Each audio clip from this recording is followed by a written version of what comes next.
Ngapain sih ular kobra main di sini? Oh iya, dia kan juga butuh kelembapan. Malum aja, siang-siang gini kan cuaca cukup terik. Si kobra juga butuh untuk menurunkan suhu tubuhnya kalau kepanasan.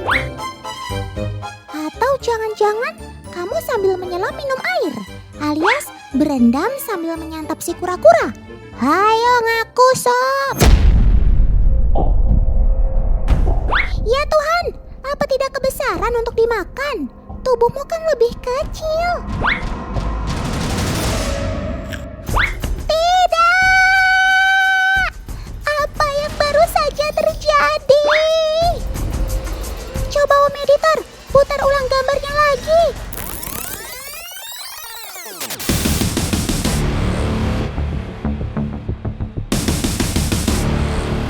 Waladalah, ternyata si ular kobra yang jadi santapannya kura-kura, teman. Entah apa yang merasukimu, sob. Otan sungguh tidak menyangka.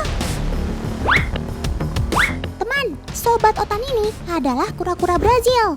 Iya, negara yang terkenal sebagai jagoan sepak bola itu. Ia termasuk hewan omnivora atau pemakan segala. Nafsu makannya juga besar loh. Nggak heran kalau si ular kobra pun disantapnya. Tapi kalau ketemu dengan ular kobra yang lebih besar, Otan yakin kamu yang akan kabur, sob. Iya kan?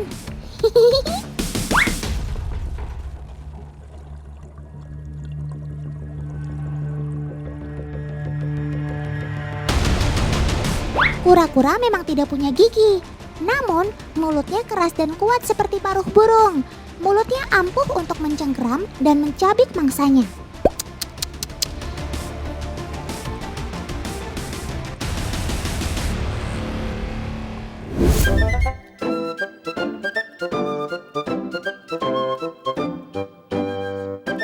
Sobat Otan ini juga dikenal dengan sebutan kura-kura RES alias Red Ear Slider.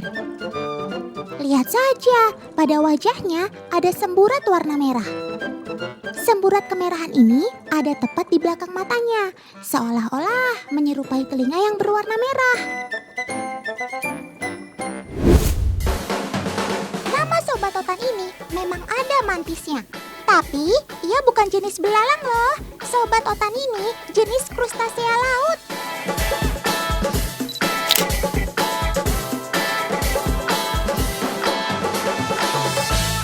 Disebut mantis karena bentuk dan sifatnya yang mirip dengan belalang sembah. Lihat, capitnya seperti pisau. Jangan sekali-sekali kalian asal menyentuhnya ya, karena capitnya ini sangat tajam.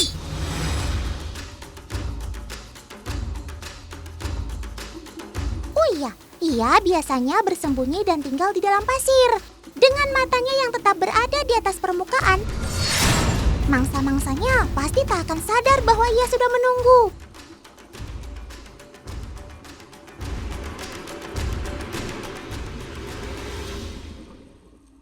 Keren kamu, sob. Tapi Otan penasaran nih, seperti apa sih kamu kalau sedang memangsa? Otan coba ah. Wih, kece banget kamu, sob. Warnamu jadi kuning cerah. Ayo Paman Diver, gak boleh terpana begitu saja. Kita harus coba dan melihat langsung bagaimana si mantis ini mengincar mangsanya. Paman Diver, ikat yang kencang ya ikannya, biar gak kebawa arus. Coba Paman, didekatkan ikannya ke si mantis.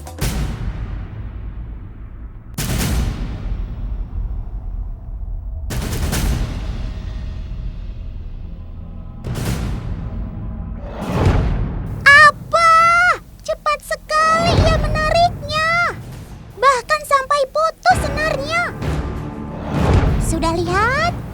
Oke kan Sobat Otan ini? Cakep!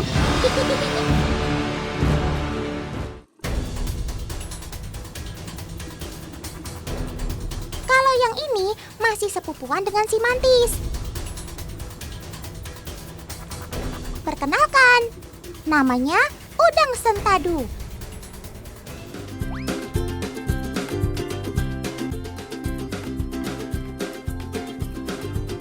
cantik, si udang sentadu ini galak juga loh.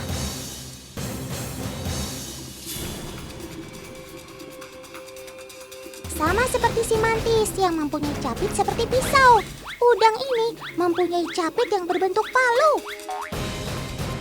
Dengan palunya inilah ia dapat meninju untuk mencari makan, yaitu untuk memecahkan cangkang kerang untuk mendapatkan dagingnya.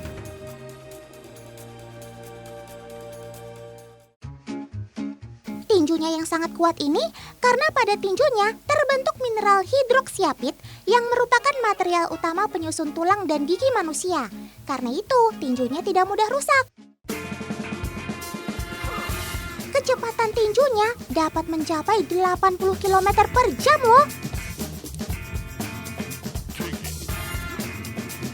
Nggak heran ia dinyatakan sebagai pemilik pukulan tercepat dalam kerajaan binatang.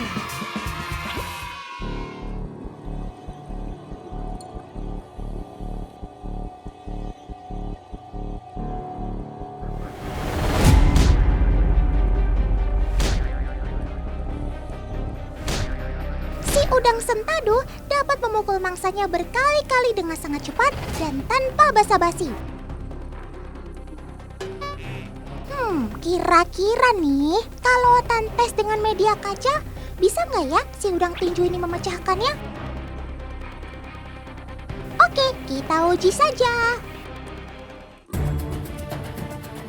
Oke lah, Paman Diver. Ayo, disiapkan media kacanya. Oh iya, kepitingnya jangan sampai lepas ya, agar si tinju menghampiri media kacanya. Ya, udang pun sudah mulai menunjukkan wajahnya.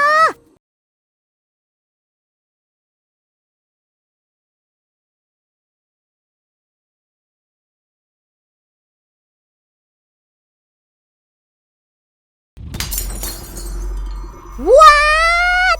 Paman editor, coba diulang lagi dong. Ternyata memang cepat dan hebat sekali tinju udang ini ya. Takjub Otan jadinya. Bukan itu saja kehebatannya. Si udang mantis dan udang sentadu punya mata yang sangat luar biasa. Matanya dapat melihat cahaya yang terpolarisasi dari beragam warna. Hal ini jelas tidak dapat dilakukan manusia. Makanya kedua udang ini bisa melihat 10 kali lipat lebih baik dari kemampuan mata manusia. Oh iya, si udang merak atau udang tinju ini bisa melakukan perkawinan kapan saja. Proses pembuahan telur terjadi secara eksternal atau di luar tubuh. Telur-telur yang sudah dibuahi akan digendong di bawah dadanya oleh betina. Pada saat menggendong ini, betina tidak pernah makan dan hanya merawat telur-telurnya hingga menetas.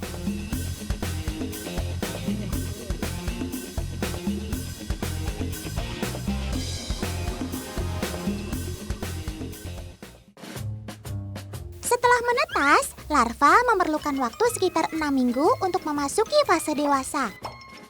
Masa hidup udang tinju merak pun dapat mencapai 6 tahun.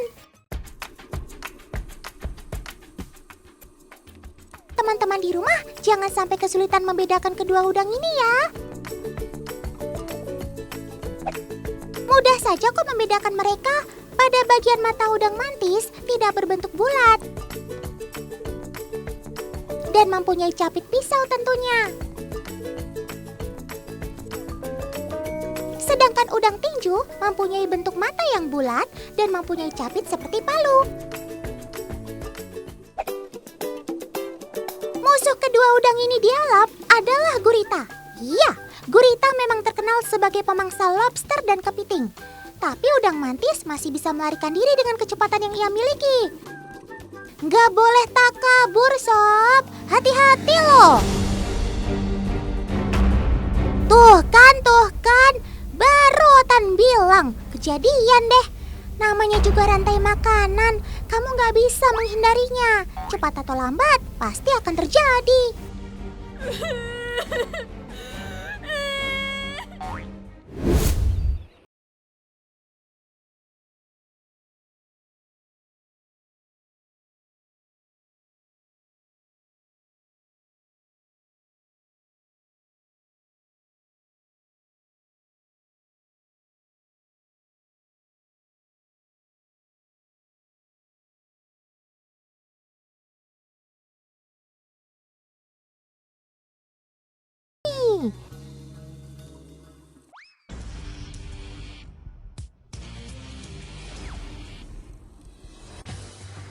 agen gunakan adalah cermin.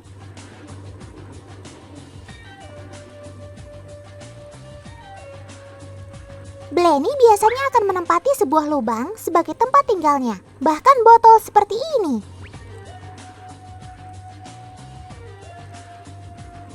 Apakah Blenny akan terpancing keluar dari sarangnya untuk menyerang cermin? Kita saksikan bersama-sama.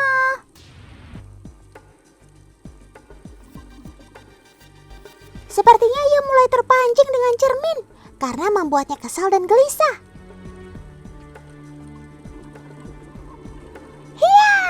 Si Blenny pun keluar untuk mengusir yang tampak terlihat seperti sesama jenisnya. Bahkan ia meninggalkan sarangnya cukup jauh, kira-kira hampir 1 meter lebih jaraknya. Dan misi pun berhasil. Kesimpulannya, Blenny merupakan ikan teritori yang sangat menjaga wilayah dan tempat tinggalnya. Bagus juga nih kalau kamu jadi bodyguardnya si Otan. Kecil-kecil begini, Blenny mempunyai bisa loh teman. Peneliti dari Inggris dan Australia telah membuktikan bahwa Blenny dapat menyuntikkan bisanya bukan dari duri ataupun siripnya, tetapi dari taringnya. Namun bisanya tidak menimbulkan rasa sakit, melainkan sebagai penenang dan penghilang rasa. Karena bisa si Blenny mengandung zat yang disebut opioid.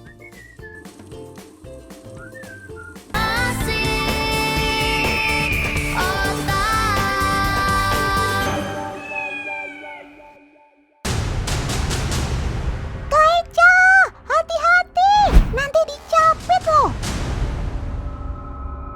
Kaica pegang apa sih? Kalau dari jauh, kayaknya itu sobat Otan yang namanya Discoplex magna deh. Ia juga punya nama keren land crab atau kepiting darat. Tuh kan, ternyata benar. Hai sobat.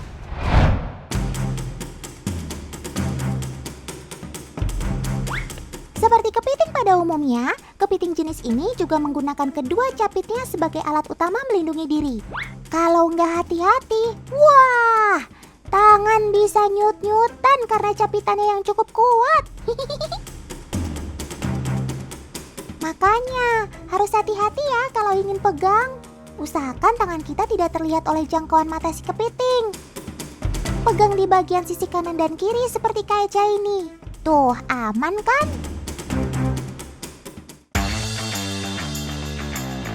Kepiting selalu mudah dikenali dengan dua capitnya yang besar. Otan jadi penasaran, setajam apa sih capit si krustasea ini?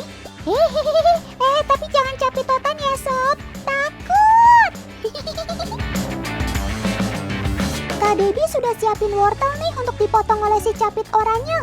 Kamu siap sob? Ya, potong terus.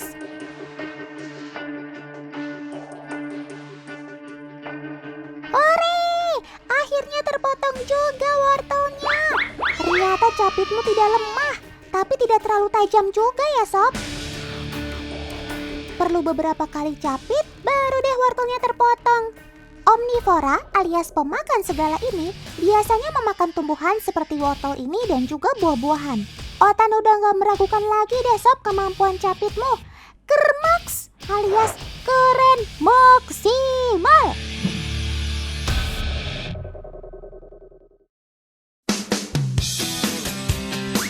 Teman di rumah jangan takut dulu dengan penampakan Discoplex magna alias kepiting darat. Capitnya cukup besar dan tajam. Walau capitnya cukup tajam, tapi sebenarnya dia nggak segalak kelihatannya deh. Nggak percaya? Yuk kita buktikan bersama agen Otan.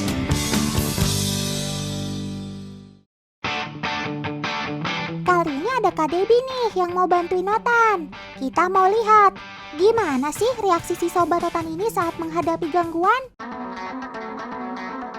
Wah, sudah pasang kuda-kuda nih.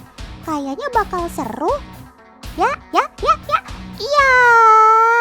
Kok malah sembunyi, sob?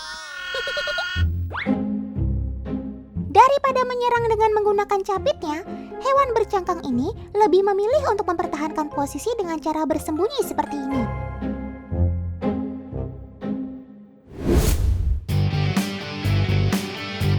Teman-teman di rumah, setelah lihat cara kepiting bersembunyi tadi, apa yang unik hayo? Ya, 100 cara jalannya. Salah satu ciri khas kepiting adalah cara berjalannya yang menyamping. Sendi kaki kepiting hanya bisa bergerak keluar, tidak bisa ke dalam. Kaki-kakinya kan ada di sisi kanan dan kiri tubuhnya. Jadi saat ia berjalan, ia melebarkan kakinya ke samping. Memang lucu sih, tapi ternyata dengan jalan ke samping seperti itu, kepiting jadi lebih mudah untuk berjalan di berbagai medan. Jalan di tanah, pasir, batu, dan juga air jadi lebih mudah. Ngomong-ngomong, Sobat Otan satu ini kan kepiting darat. Kira-kira bisa nggak ya dia bertahan di dalam air? Otan mau buktiin ah!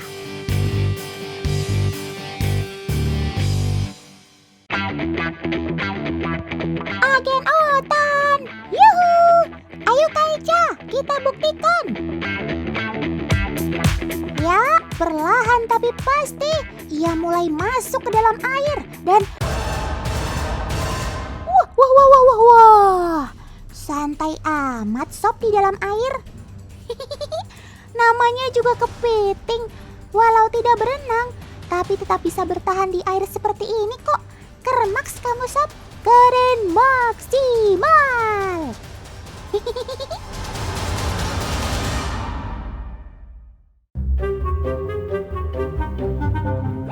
Oh, jadi seperti ini toh caranya ketika berjalan di air.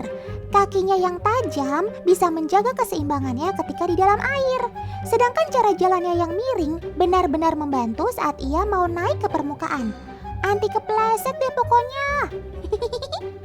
Loh, Sob, renangnya udah selesai nih. Bagaimanapun juga, karena kepiting darat, dia nggak terlalu nyaman berada di air. Bawaannya pengen cepet-cepet naik ke darat deh kamu. Ya udah deh, nggak apa-apa. Ayo naik ke darat. Yang penting kamu nyaman, Sob. Hihi.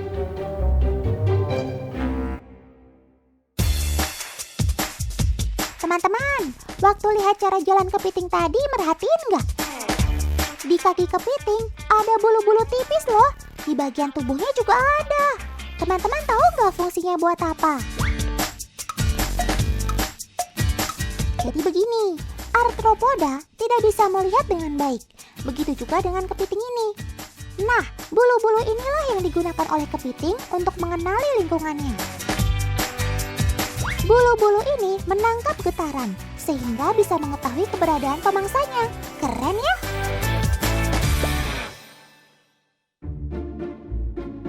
Otan mau lihat lebih dekat mata kepiting. Kepiting tidak memiliki kelopak mata, tapi ia bisa melindungi matanya ketika dalam keadaan terdesak. Sekarang Kak Debbie akan membuktikannya. Pelan-pelan ya Kak, jangan sampai kecolok matanya. Tenang sobat, cuma dielus-elus kok karapasmu. Tuh kan, matanya disembunyikan di cekungan matanya. Dengan adanya kemampuan ini, kepiting jadi aman deh kalau dekat dengan pemangsa. Matanya akan sulit untuk disakiti pemangsanya. Seperti berkedip-kedip ya. Unik banget caramu bertahan, Sob.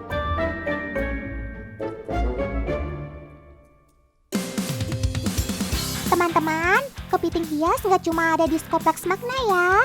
Ada juga kepiting hias yang nggak kalah cuantek, tapi ukurannya memang jauh lebih kecil. Maksimal hanya sampai 3 cm saja. Ini dia nih, kepiting vampir. Ih, namanya serem ya. Tenang, kepiting ini nggak menghisap darah seperti vampir kok. Kepiting ini dinamakan kepiting vampir karena warna matanya yang kuning mirip dengan vampir. Ada juga kepiting red apple. Ukuran badannya juga kecil, hanya sampai 4 cm saja. Kepiting ini termasuk jinak, jadi cocok deh dipelihara teman-teman di rumah.